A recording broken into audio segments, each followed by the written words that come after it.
Et donc, ce Joseph Ratzinger, qui, au lendemain de la Seconde Guerre mondiale, prononcera un grand discours au mois de mai 1946 à Chatham House, qui est donc cet institut de recherche politique étrangère, etc., dont l'équivalent américain, le CFR, le Council on Foreign Relations, deux instituts qui ont été créés tout de suite après la Première Guerre mondiale par des mondialistes anglo-saxons comme côté américain Colin House ou bien Lionel Curtis côté anglais.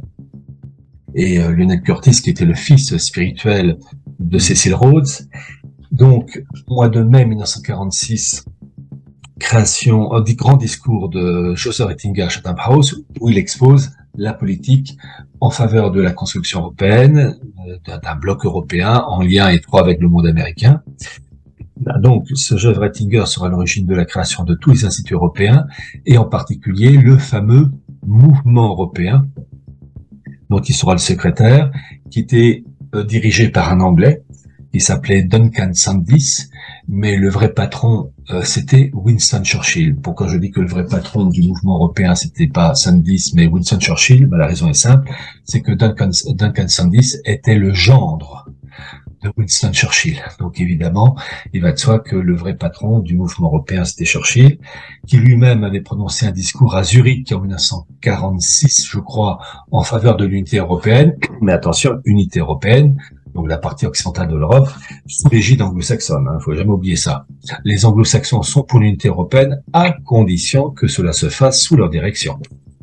Et puis, c'est le même Joseph Ratzinger qui va lancer le fameux congrès de la Haye au mois de mai 1948, qui lance vraiment la construction européenne avec son président d'honneur, Winston Churchill. Et là, les dés sont lancés, et j'ajoute à cela que c'est toujours le même Joseph Ratzinger qui sera à l'origine de la création d'un institut, en faveur de liens très étroits entre l'Europe occidentale et le monde américain, et tout ça avec financement de la CIA.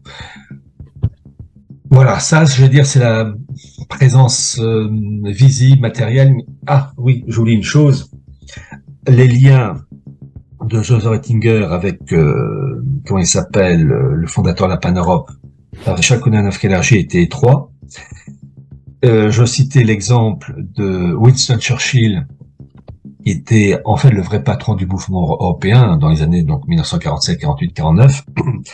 Eh bien, en 1950, le fondateur de la Pan-Europe, Richard Coudenhove-Kalergi, avait écrit un livre, J'ai choisi l'Europe.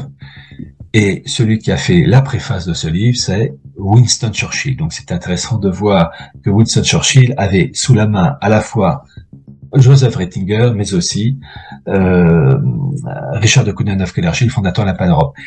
Tout ça pour dire que au lendemain de la Seconde Guerre mondiale, l'Europe occidentale est sous la coupe du monde anglo-saxon, et avec des représentants éminemment importants. J'ajoute, et je termine par ce point-là, que c'est toujours le même Joseph Ratzinger qui sera à l'origine de la création du Bilderberg, en lien avec David Rockefeller, et Ratzinger sera son secrétaire particulier, enfin secrétaire du Bilderberg, jusqu'à sa mort en 1960.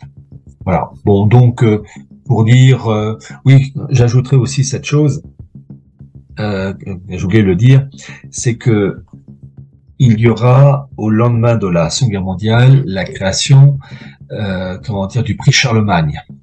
Prix Charlemagne, qui a pour objectif de décerner un prix aux personnes œuvrant en faveur de la construction européenne. Et le premier à recevoir ce prix, en 1950, c'est le fondateur de la Pan-Europe, Richard de Coudenhove-Kalergi, qui dans son discours de remerciement, appelle à une Europe unie, de l'Islande à la Turquie, et de la Finlande au Portugal, avec la création d'une fédération à trois, l'Europe, l'Amérique du Nord, l'Empire britannique faisant le pont entre les deux.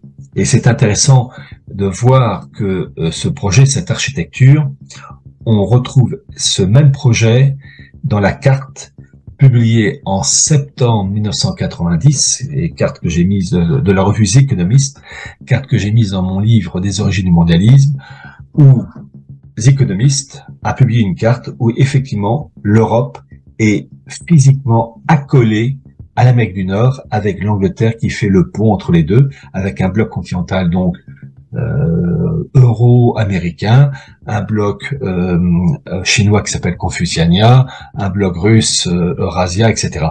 Donc en fait, tous les événements au lendemain de la Seconde Guerre mondiale, ce sont des éléments qui posent les jalons pour favoriser et aboutir à une gouvernance mondiale, un bloc européen, des blocs, voilà, des unions régionales. D'ailleurs, Richard de Kononov-Kalergi appelait de ses voeux la mise en place de ces unions régionales déjà je l'ai déjà cité, dans un texte remis à la SDN, Société des Nations, en 1925. Donc pour dire que en 2022, nous sommes arrivés à la fin d'un processus de tentative de parachèvement de cette gouvernance mondiale, mais là, et ça c'est le drame des mondialistes, c'est qu'ils n'arrivent pas à s'entendre entre factions pour parachever cette gouvernance mondiale, et à cela s'ajoutent des rivalités d'ordre mystique entre certaines de ces factions.